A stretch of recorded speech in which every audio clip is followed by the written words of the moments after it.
Hey, I'm photographer David Bergman, and this is 2-Minute Tips for Adorama TV.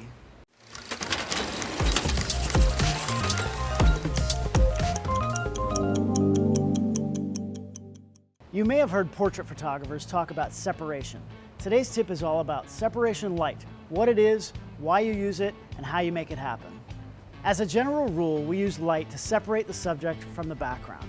The reason is that it helps to outline the shape of our subject, especially if they're up against a background that's a similar color to their hair or clothes. I'm here with my friend Becca to show how this works in practice. The most common use of a separation light is a hair light. I've got one main light to illuminate her face, but the problem is I'm photographing her against a black background and you can't tell where her hair ends and the background begins. Adding another light from overhead allows me to separate Becca's hair and shoulders from the background and also gives the image some cool looking pop. You'll have to experiment yourself on whether you like a hard light or a soft light, and also the ratio of this light compared to the light on her face, but you get the general idea. There's another way to separate her from the background. Instead of having that light on her hair, I can put a light on the background to lighten it up, even on a black background. The key is to get enough contrast between the foreground and the background so she doesn't fall off into just a deep, dark abyss. Lastly, separation light isn't just for hair.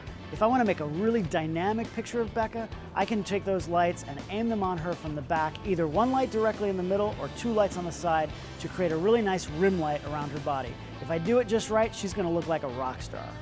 So remember, whether you're shooting a standard Head & Shoulders portrait or a wild and crazy rock band, use a separation light to define your subject and make them pop off the background in all of your images. Thanks for joining me today on Adorama TV. Don't forget to subscribe for more amazing videos, follow me on social media @David Bergman, and go to the Adorama Learning Center for lots of other great tips and tricks.